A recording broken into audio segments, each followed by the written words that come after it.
여러분 반갑습니다. 이번 주가 가장 중요한 주죠. 월요일 시작했고요. 토요일날 시험 대비해서 키워드 모아봤는데 법인세는 연결납세부터 기간 경과분까지 8개 키워드 모아봤고요. 그 다음에 법서부 함께 봐야 될 키워드는 상계 사업장 평가와 귀속시기 그리고 해약, 교환 이렇게 모아봤습니다. 그리고 암기해야 될 키워드도 한번 정리해봤고요. 그 다음엔 재무회계에서 키워드들 다 살펴볼 겁니다. 이왕 시작한 김에 확실하게 해서 이번 주는 기출 돌리면서 기본서 보는 게 가장 중요하긴 하니까요. 집중해서 한번 준비해보자고요. 시작하기 전에 현금 이외의 대가 모아놓은 거 먼저 보고 시작할까요? 그 재무회계랑 그 다음에 법인세, 소득세, 부가치세 다 조금씩 미세하게 달라요. 제공한 자산의 공정가치로 취득가액을 하는 경우도 있고 제공받은 걸로 취득가액을 하는 것도 있고 다르기 때문에 한번 볼게요. 재무회계에서는 기본적으로 재화의 교환을 할 때 성격과 가치가 상이하지 않다면 수익으로 인식하지 않죠. 상이할 때 수익으로 인식하게 되는데 받을 대가의 공정 가치를 원칙으로 합니다. 이럴 때 측정할 수 없는 경우에는 제공한 재화나 용역의 공정 가치로 이제 하게 되고요. 근데 이제 재무회계에서 유형자산이 교환치된 경우에는 조금 다르죠. 상업적 실질의 유무부터 따져봐야 되는 거예요. 상업적 실질이 있다면 그때 이제 제공한 자산의 공정가치로 하게 되고 없다면 제공한 자산의 공정가치가 없다면 제공받은 자산의 공정가치로 하게 되고요. 그렇죠? 그리고 상업적 실질이 없다면 제공한 자산의 장부가격으로 하게 되고요. 그리고 이 재무회계에서 자기 주식과의 교환은 자기 주식의 공정가치가 원칙이죠. 그리고 현물 출자 시에 상호 교환한 그 두 가지의 가치가 전혀 알려져 있지 않으면 전문가에 의한 감정가액 등을 기준으로 평가하는 겁니다. 이럴 때 5단 문구로 현물 출자 시 상호 교환한 두 가치의 가치가 전혀 알려지지 않은 경우에는 제공한 자산의 장부가액으로 한다, 아니면 제공받은 자산의 장부금액으로 한다, 이런 식으로 나오게 되는데 그렇게 하지 않고 현물 출자 시에 상호 교환한 두 가지의 가치가 전혀 알려지지 않을 때는 전문가에 의한 감정가액 등을 기준으로 해서 평가하는 겁니다. 그럼 세법은 법인세와 소득세법 같고 그 다음에 부가치세법은 좀 다르죠. 법인세법과 소득세법에서는 재화의 교환은 제공받은 재화의 시가를 취득가액으로 하게 되고요. 부가치세법에서는 자기가 공급한 재화의 시가로 이제 취득가액을 하게 되는 거죠. 그래서 재무회계에서 유형자산의 교환 취득 그리고 자기 주식과의 교환 그다음에 부가치세법 이 세 가지만 빼면은 이제 제공받은 재화의 시가로 혹은 제공받은 재화의 공정가치로 하게 되는 거고요. 이 세 가지는 자기가 제공한 재화의 시가 또는 재화의 공정가치로 하게 됩니다. 주식의 공정가치나. 이제 법인세, 연결납세로 다시 시작할게요. 자, 법인세에서 6개 있네요. 같이 한번 볼게요. 자, 법인세법상 사업연도에 관해서 문제가 하나 있네요. 내국법인이 사업연도 중에 연결납세 방식을 적용받는 경우에는 그 사업연도 개시일부터 연결사업연도 개시일의 전일까지의 기간을 1사업연도로 보게 되는 겁니다. 자, 보통은 사업연도 기간까지 할 때 이렇게 합병 분할 이런 것처럼 그 사업연도 개시일부터 합병 분할 등기일까지 그 날까지 보통 그렇게 해서 1사업연도로 보거나 하는데 이 연결납세 방식을 적용받는 경우에 그때는 연결사업연도 개시일의 전일까지로 해서 한다. 이렇게 키워드 적고 넘어가시고요. 사업연도 및 납세지에서 사업연도에 의제해서 연결납세 방식을 적용받는 경우에는 연결사업연도 개시일 전일까지 아까랑 똑같은 거네요. 그렇죠? 이게 사업연도 쭉 다른 것도 한번 보면은 합병 등기일까지고 그에 해산일 땐 해산 등기일까지 다 그날까지죠. 청산 중인 법인의 자녀 재산가액이 확정될 때는 확정일까지 다 그날까지인데 이 연결납세 방식의 경우에만 전일까지로 적용한다. 청산 중인 법인이 사업을 계속하는 경우에는 계속 등기일까지 이렇게 나와 있고요. 다 그날까지일 겁니다. 다 보면은. 그래서 특별히 외울 건 없고요. 국내 사업장이 없는 외국 법인이 부동산 소득, 양도소득이 발생하지 아니하게 된 때에는 관할 세무서장에게 이를 신고한 날까지를 사업연도로 보고요.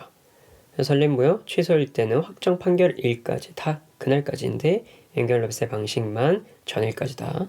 자, 그리고 각 연결사업연도의 소득에 대한 법인세에 관해서 볼게요. 이거는 그냥 다 보면 되겠네요. 그렇죠? 각 연결사업연도의 결손금은 그 후에 각 연결사업연도의 과세표준 계산에 있어서 공제되지 않은 금액은 각 연결사업연도의 소득 범위에서 먼저 발생한 사업연도의 결손금부터 공제하게 되고요. 연결법인 간 균등 배분에서 결손금을 공제하는 것이 아닙니다. 각 사업연도의 결손금이 그 후에 각 연결 사업연도의 과세표준 계산에 있어서 공제되지 않은 금액은 각 연결 사업연도의 소득의 범위에서 먼저 발생한 사업연도의 결손금부터 공제하게 된다. 연결 모법인은 각 연결 사업연도의 종료일이 속하는 달의 말일부터 4개월 이내에 해당 연결 사업연도의 소득에 대한 법인세의 과세표준과 세액을 납세지 관할 세무서장에게 신고해야 되고요. 연결 사업연도 종료일이 속하는 달의 말일부터 4개월 이내에 해당 연결 사업연도의 소득에 대한 법인세의 과세표준과 세액을 신고해야 된다. 연결납세 방식의 적용을 포기하려는 연결법인은 연결납세 방식을 적용하지 않으려는 사업연도 개시일 전 3개월이 되는 날까지 연결 모법인의 납세지 관할 세무서장을 경유해서 관할 지방국세청장에게 신고만 하면 되는 겁니다. 자, 관할 지방국세청장의 승인을 받을 필요는 없고요. 포기할 거면 경유해서 관할 세무서장을 경유해서 관할 지방국세청장에게 신고하면 되는 겁니다. 연결납세 방식의 적용의 포기는 누구한테 신고한다? 경유해서 관할 지방국세청장에게 신고한다. 그리고 승인사항이다? 승인사항은 아니고 승인사항 받을 필요가 없다. 비영리 내국법인은 연결모법인이 될 수 없고요. 연결모법인이 연결자법인으로부터 지급받은 연결법인세액 할당 상당액은 입금에 산입하지 않게 됩니다. 연결자법인이 지급한 연결법인세액 할당 상당액은 연결자법인의 송금에 산입하지도 않고요. 내국법인인 완전모법인과 그 다른 내국법인인 완전자법인은 완전모법인의 납세지 관할 지방국세청장의 승인을 받아서 연결납세 방식을 적용할 수 있게 됩니다. 자, 완전자법인이 완전모법인의 관할 지방국세청장의 승인을 받아서 연결납세 방식을 적용할 수 있네요. 그렇죠? 연결납세 방식을 적용받으려는 내국법인과 해당 내국법인의 완전자법인은 최초의 사업연도 개시일부터 10일 이내에 연결납세 방식의 적용 신청서를 해당 내국법인의 납세지 관할 세무서장의 경우에서 이건 똑같은 거고요. 연결모법인의 완전 지배를 받지 않게 되거나 해산한 연결자법인에 귀속하는 결손금 상당액은 공제 대상 연결 사업연도의 결손금에서 차감하게 됩니다. 자, 이 경우에 같은 사업연도에 2개 이상의 연결법인에서 발생한 결손금이 있는 경우에는 연결사업연도의 과세표준을 계산할 때 해당 연결법인에서 발생한 결손금부터 연결소득 개별 귀속액을 한도로 먼저 공제하게 되고요. 해당 연결법인에서 발생하지 아니한 2개 이상의 다른 연결법인의 결손금은 해당 결손금의 크기에 비례해서 각각 이제 공제된 것으로 보게 되네요. 연결납세 방식의 적용 승인이 취소된 연결법인은 취소된 날이 속하는 사업연도에 그 사업연도의 개시일로부터 4년 이내에 끝나는 사업연도까지 연결납세 방식의 적용 당시와 동일한 법인을 연결모법인으로 하여 연결납세 방식을 적용받을 수 없습니다. 다시 한번 읽어볼까요? 무슨 말이죠? 연결납세 방식의 적용 승인이 취소된 연결법인은 취소된 날이 속하는 사업연도와 그 다음 사업연도의 개시일부터 4년 이내에 끝나는 사업연도까지는 연결납세 방식의 적용 당시와 동일한 법인을 그러니까 한번 취소되면 4년 이내에는 적용할 수 없다. 그 말이네요. 그렇죠? 각 연결사업연도의 기간이 6개월을 초과하는 연결모법인은 해당 연결사업연도 개시일부터 6개월간을 중간연합기간으로 해서 연결 중간연합세액을 중간연합기간 지난 날부터 2개월 이내에 납세지 관할 세무서 등에 납부해야 한다.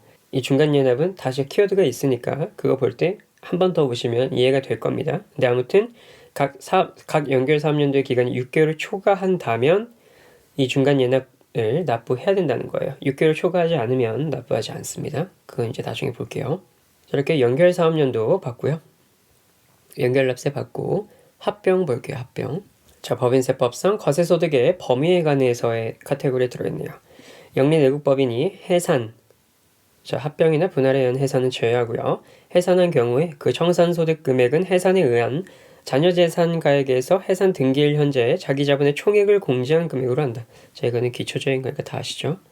내국법인이 3년도 중 합병 또는 분할, 이런 경우에는 3년도 개시일부터 그날까지 그 해산한 법인의 1사업연도로 보게 되고요. 법인이 합병과 같은 자본거래로 인하여 특수관계인 다른 주주에게 이익을 분유함으로써 그 이익이 입금에 산입됐다고 합니다. 이런 경우에는 이익을 분여받은 자에게 증여세가 과세된 때에는 그 입금 산입액에 대해서 기타 사회 유출로 소득 처분하게 됩니다. 특수관계인인 다른 주주에게 이 이익을 분유한다면 배당으로 보통은 소득 처분을 하게 되잖아요. 네, 자, 증여세가 과세되는 경우에는 기타세 유출로 소득 처분한다는 거예요. 자, 그리고 세무조정에 관해서 자, 사례가 있네요. 한번 볼게요. 대주주로부터 결손보존 목적으로 8억 원의 토지를 수증받아 수익으로 계상했고 이 중 6억 원을 발생연도부터 8년이 경과한 세무상 2월 결손금으로서 자, 결손금 발생 후 각 사업연도 과세표준 계산 시 공제되지 아니한 금액에 보존에 충당했다면 자, 6억 원을 입금불산입 기타로 세무조정하게 된다. 자, 맞죠? 세무상 2월 결손금으로 이제 보존한 거니까 입금불산입 기타로 세무조정하게 되는 겁니다. 자, 사업연도 및 납세지에서 사업연도 의제 합병 분할에 따른 해산의 경우 합병 분할 등기일까지라고 했습니다. 자, 여기 보시면 자산을 처분할 때 손금에 산입되는 양도자산의 세무상 장부가액에 관하여네요. 그래서 포함되지 않는 것과 세무상 장부가에 포함되는 것으로 나눠져 있네요. 자산을 처분할 때 그럼 포함되지 않는 것도 한번 볼까요? 특수관계인에게 시가보다 높은 가액으로 매입한 자산을 처분함에 있어서 매입 당시 부계부 계산으로 이제 매입가액과 시가의 차익은 포함하지 않는다고 합니다. 이제 고가 매입의 경우 부계부 규정에 의해 부인당한 시가 초과액은 세무상 취득가액에 포함하지 않는다. 자, 그럼 취득가액에 포함되는 거 볼게요. 어떨 때? 자산을 처분할 때 손금에 산입되는 양도자산의 세무상 장부가액에 관해서 보고 있는 겁니다. 뭐 자산 재평가법에 의해서 재평가 이익이 있는 자산을 처분함에 있어서 해당 재평가 자산에 대한 재평가 차익은 이 장부가액에 포함된다고 합니다. 그럼 양도할 때 포함하는 거니까 뭐죠? 곧 취득가액에 이제 포함돼서 그만큼 비용이 늘어나고 비용이 늘어나면 뭐 세금이 줄어들겠죠. 그렇죠? 외국한 은행이 화폐성 외화자산을 처분함에 있어서 해당 자산의 보유기간 중 매매 기준율로 환산한 외화평가 이익 뭐 이것도 자산에 추가된답니다. 근데 이제 부계부만 하지 않는다는 거예요. 부계부만. 뭐 특수관계인이 개인으로부터 시가보다 낮은 가액으로 취득한 유가증권을 처분함에 있어서 해당 유가증권의 양수 당시 매입가액과 시가 차익. 이거는 장부가액에 넣어주네요. 자, 이거 기억나시죠? 특수관계인 개인으로부터 시가보다 낮은 가액으로 취득한 유가증권은 뭘로 한다? 시가로 취득가액을 한다. 합병으로 인하여서 취득한 주식을 양도함에 있어서 합병 당시 과세된 의제 배당액, 합병으로 인해서 주식을 양도한 게 있어요. 그럴 때 과세된 의제 배당액도 이 자산의 장부가액에 추가해 준다는 겁니다. 취득가액 결정의 일반 원칙, 자산의 취득가액, 보자 평가 기준 그 카테고리에 들어있네요. 한번 볼게요. 합병 분할 또는 현물 출자에 따라 취득한 자산. 자, 적격 합병, 적격 분할의 경우에는 피합병법인, 분할법인의 장부상 장부가액으로 하게 됩니다. 그래서 영원으로 할 수 있게 되는 거죠. 그 밖의 경우 비적격 합병이나 물적 분할, 현물 출자 있다. 그러면 해당 자산의 시가로 이제 취득한 자산을 취득가액으로 결정하게 되는 겁니다. 합병 또는 인적 분할에 따라 취득한 주식은 어떻게 할까요? 또는 출자 지분을 말하는데 종전 주식의 장부가액에 합병 분할로 인한 의제 배당액도 추가해주고 아까 이거 장부가액 추가해준다 했었죠? 그리고 불공정 자본거래로 분여받은 이익도 넣어주네요. 불공정 자본거래로 분여받은 이익도 이 취득가액에 가산해준다. 거기에 이제 마지막으로 합병 분할 교부금은 차감해준다. 그렇답니다. 자, 법인세법상 입금에 관하여인데 입금 항목에서 법인이 합병, 증자, 감자로 인해서 특수관계인으로부터 이익을 분여받은 경우에 그 이익금은 입금이다. 그 이익은 입금이다. 자, 여기 나오네요. 법인이 특수관계 없는 개인으로부터 유가증권을 시가보다 낮은 가액으로 양수했다면 시가로 뭡니까? 아니라는 거예요. 그 시가와 실제 양수가액의 차익은 입금이 아니다. 라는 건 뭐죠? 그냥 그 양수가액 그대로 보겠다는 거예요. 자, 넘어가서요. 자, 법인세법상 의제배당에 관해서 합병 나오네요. 합병으로 인해서 소멸하는 법인의 주주 등이 합병 후 존속하는 법인으로부터 그 합병으로 인해서 취득하는 합병 대가가 그 소멸 법인의 주식을 취득하기 위해서 소요된 금액을 초과하는 금액은 배당으로 의제하게 됩니다. 무슨 말이죠? 합병으로 인해 소멸하는 법인의 주주 등이 합병 후 존속하는 법인으로부터 그 합병으로 취득하는 합병 대가가 그 소멸 법인의 주식을 취득하기 위해서 소요된 금액을 초과하는 금액만 이제 배당으로 의지한다. 당연한 거예요. 자, 입금 파트에서 입금과 입금불산입 그리고 입금불산입 항목에서 자본거래 이제 주발초 있고 감자차익 있고 합병차익 및 분할차익 그리고 주식의 포괄적 교환차익 미포괄적 이전차익 이런 것들은 다 입금불산입 항목인데 자, 얘들이 있죠. 채무의 출자 전환 시 채무 면제이익에 해당하는 부분은 제외한다. 이건 입금에 해당하겠다는 거고 합병 차익 및 분할 차익은 10장에 설명한다는데 아무튼 입금 불산입 항목입니다.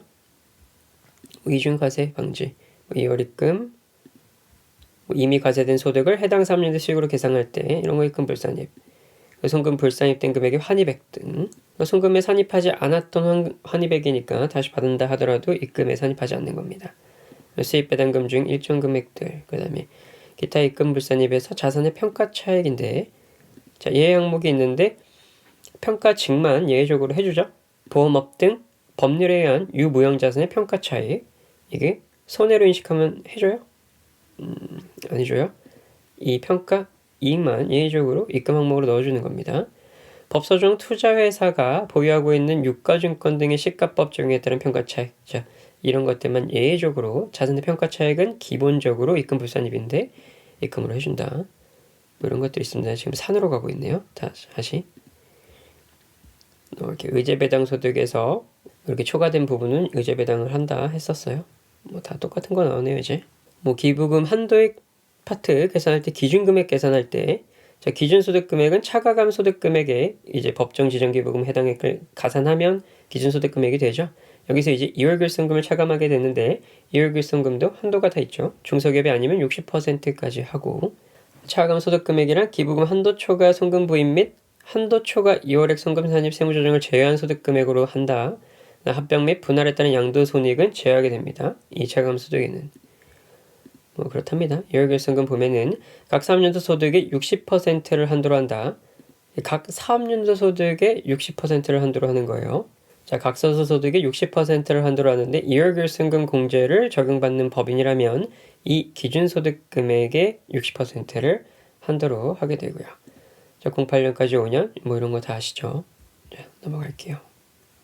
포인트는 이거네요. 2월 결손금 공제 적용받을 때는 기준소득 금액에서 60%다. 각 사소의 60%가 아니라 합병 취득했다. 뭐 이런 거 넘어갈게요. 자, 합병으로 취득한 자산도 수정내용 연수에 적용이 가능하나 사용기간이 2년으로서 4년이 경과한 자산이 아니기 때문에 수정내용 연수 적용 대상 중고자산이 아니다 라고 되어 있네요. 자료에서 수정내용 연수 계산하는 건데 자료가 이렇게 쭉쭉 나와 있습니다. 즉 한국의 업종별 자산에 대한 기준 내용 연수는 8년이었고 신고 내용 연수는 7년이었네요. 업종별 자산에 대한 기준 내용 연수는 12년으로부터 기계장치 사용 3년 했고 A는 B는 5년 동안 사용한 걸 취득했네요. 주 회계는 업종별 자산에 대한 기준 내용 연수는 5년이었고 2년간 사용한 중고기계 C를 합병으로 취득했고요. 해당 기계장치에 대한 최단 내용 연수를 적용할 경우에 선택 가능한 내용 연수 물어봤습니다. 주 한국은 특례 내용 연수 적용 대상 법인이 아니다 라고 되어 있네요. 그럼 기계장치 A를 보면은 자, 사용기간이 3년으로서 주 한국의 기준 내용 연수의 50%, 자, 즉 4년 이상의 경과한 자산이 아니기 때문에 수정 내용 연수 적용 대상 중고 자산이 아니다 라고 나오죠. A 보면은 업종별 자산에 대한 기준 내용 연수가 8년으로 되어 있고 신고 내용 연수는 7년인데 자, 이제 업종별 자산에 대한 기준 내용 연수의 8년을 기준으로 50% 이상의 경과한 자산이 아니면 뭐다? 중고 자산으로 보지 않는다. 뭐를 적용하지 않은 중고자산? 수정내용 연수를 적용하는 중고자산이 아니다. 따라서 주 한국의 신고내용 연수인 7년을 적용하게 됩니다. 적용하게 되는 중고자산이라면 아마 계산해서 그대로 적용할 거예요. 근데 그게 적용이 되지 않았기 때문에 신고한 내용 연수 이 7년으로 본다. 이렇게 가는 건가 보네요. 사용기간이 5년으로서 주 한국의 기준 내용 연수 4년 이상이 경과한 자산이기 때문에 수정 내용 연수 적용 중고자산에 해당하게 되면 어떻게 계산하는지 볼게요. 따라서 최단 내용 연수 이 4년을 적용할 수 있게 되네요. 보면 이 50%까지 최단으로 설정해서 기준 내용 연수 8년에서 50%까지 선택해서 적용할 수가 있나 봐요. 그럼 최단 기간을 적용하자라고 했으니까 4년으로 적용한다 라고 하는 거고요. 합병으로 취득한 자산도 수정 내용 연수에 적용이 가능하다. 그게 이 말인가 봅니다. 사용기간이 2년이고 4년 경과하지 않아서 이 신고한 내용 연수 7년으로 한다. 그렇답니다. 수정 내용 연수는 좀 생소하네요, 저는. 근데 무슨 말인지는 알겠어요. 송금 파트 유무형 자산의 감가상각 넘어가 보면요. 감가상각 자산의 범위에서 무형자산 영업권 나오는데 합병으로 해서 합병법인 등이 계상한 영업권은 이 영업권에서 제외한다 라고 되어 있네요. 그렇죠? 지금 우리 법인세 하고 있습니다.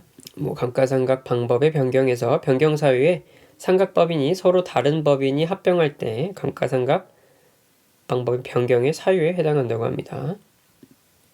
뭐 이런 사유가 있어요. 일단 넘어갈게요. 법인세법상 충당금의 송금 산입에 관해서요. 이제 대손 충당금을 송금에 산입한 내국법인이 합병한 경우에 그 법인의 합병 등기일 현재 해당 대손 충당금 중 합병법인 등에게 인계한 금액은 그 합병법인 등이 승계해서 합병 등기일에 가지고 있는 대손 충당금으로 본다. 뭐 인정하겠다는 거네요. 합병 등기일에 현재 해당 합병법인 등에게 인계한 금액은 인정하겠다는 겁니다.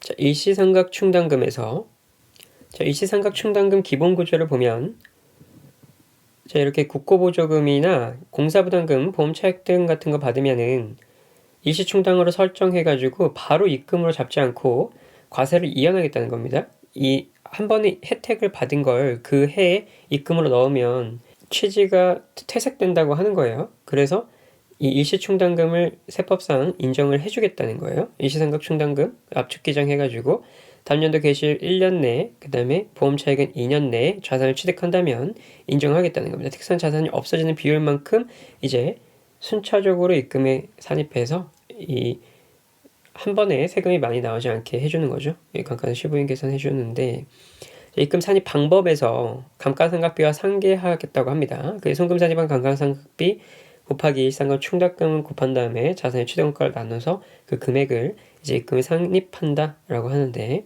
처분한 경우에는 미상계의 잔액을 전액 바로 이제 입금에 산입하게 되는 거고 일시환입 파트 보면은 소정기간 내 자산 취득에 사용하지 않은 경우 혹은 사용 전 폐업 또는 해산할 때 이때도 일시에 다 입금으로 인식을 하게 되는데 저기 단 합병 분할 시 승계된 경우에는 제한한다. 다 그 말이겠네요. 이해하셨죠? 사례 보면 패스하죠. 이거는 패스하고 자, 토지 등 양도소득세에 대한 법인세에서 개념을 보면 법인의 부동산 투기 억제하기 위해서 일정한 토지 건물 그리고 주택을 취득하기 위한 권리로서 조합원 입주권 및 분양권 양도할 때 자, 과세하는 거죠. 그 양도소득에 법에서 정한 세율을 곱해서 법인세를 납부한다. 과세 대상은 법소중 주택 및 별장 있겠고요. 세율 20%고 미등기 됐을 땐 40%, 비사업용 토지는 10%, 미등기 40%. 주택을 취득하기 위한 권리로서 조합원 입주권 및 분양권은 세율 20%로 해서 이 과세 대상 양도소득세에 대한 법인세, 양도소득 과세 대상으로 보겠네요. 법인세에서. 그럼 양도소득에서 비과세 한번 볼게요. 파산 선고에 의한 토지 등의 처분으로 인해서 발생한 소득, 그리고 법인이 직접 경작하는 농지로서 양도소득세의 비과세 요건을 충족하는 농지 교환 또는 분할, 이래서 발생한 소득들. 그런데 미등기 토지면 비과세에 해당하지 않고요.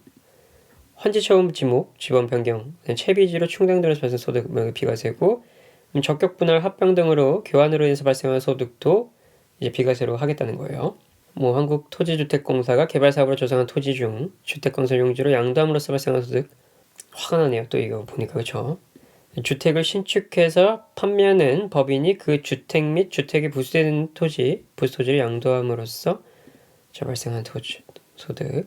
이거 부가치세 할 때 기억나시죠? 수도권 5배, 도시지역의 토지는 10배까지 비과세했다. 금액 계산은 다 아시지만 저희 토지 등 양도소득 금액 계산할 때 양도비용은 고려하지 않고요. 그래서 토지 등 양도소득세에 대한 법인세 받습니다. 합병 다시 넘어갈게요. 법인세법에 관해서 볼 때 합병에 의한 신설법인은 사업연도가 6개월을 초과한다면 최초 사업연도 중간 예납을 해야 된다. 저기 나오는데 6개월 초과하면 되는 거고 6개월 초과하지 않으면 안 됩니다. 사업연도가 6개월 이내인 법인은 중간 예납 의무가 없으며 여기 나오네요. 바로 합병 또는 분할에 의하지 아니하고 새로 설립된 법인의 최초 사업연도에도 중간 예납을 하지 않게 됩니다. 자, 최초 설립될 때도 중간 예납은 안 하고 6개월 이내인 법인도 하지 않고요. 계속 나오네요. 중간 예납 의무가 없는 법인. 이건 중간 예납 할 때 볼게요. 다 봤네요. 다음은 비영리 내국법인입니다. 자, 법인세 관해서 보면 비영리 내국법인과 외국법인은 청산소득과 미완료소득에 대해서는 법인세 납세 의무가 없습니다. 이거 기초적인 거죠. 비영리 내국법인하고 외국법인은 청산소득하고 미완료소득에 대한 법인세 납세 의무가 없다. 누가 있냐? 영리내국법인만 있는 거죠. 내국법인에게만. 자, 각 사업연도 종료일 현재 재무상태표상 자기자본이 500억을 초과하는 법인이더라도 자, 중소기업이거나 비영리 내국법인이거나 법소정의 유동화 전문 회사 등은 미완료소득에 대한 법인세 납세는 없다 했고요. 비영리 내국법인은 주식의 양도로 인해 생기는 수입에 대해서 법인세 납세 의무가 있습니다. 자, 내국법인, 비영리 내국법인을 제외하는데 해당 법인이 출제한 다른 내국법인. 자, 출제한 이 다른 내국법인은 비영리도 포함하네요. 그렇죠? 으로부터 받은 수입 배당금, 자, 의제 배당 금액을 포함해서 자, 이 금액은 각사서 계산할 때 입금에 산입하지 않게 되네요. 자, 어떤 파트죠, 지금? 입금 불산입 파트에 대해서 나오는데 배당 기준일 전 3월 내 이내에 취득한 주식을 보유함으로써 발생하는 수입 배당 금액에 대해서는 수입 배당 금액 입금 불산입 규정을 정하지 않는다. 자, 이거 기억나시죠? 그 전에 암기 파트 30% 보유하고 있으면 이제 50% 이렇게 입금 불산입 배당 이거 규정 적용한다 이렇게 돼 있는데 3개월 이내에 취득한 주식을 보유한 거였으면 이제 안 되는 거예요. 3개월은 초과해야 되는 겁니다. 여기 나오네요. 30%, 50%, 100% 이렇게 나오는데 자, 이럴 때 내국법인이 해당 법인이 출제한 다른 내국법인 비영리 포함해서 자, 각사소득에한테 입금에 산입하지 않는다. 자, 그리고 수입배당금 입금 불산입 파트에서 기타 주의사항 보시면요. 그리고 고유목적 사업준비금을 송금에 산입하는 비영리 내국법인은 일반 법인의 수입배당금 입금 불산입 규정을 적용하지 않는다라고 되어 있네요.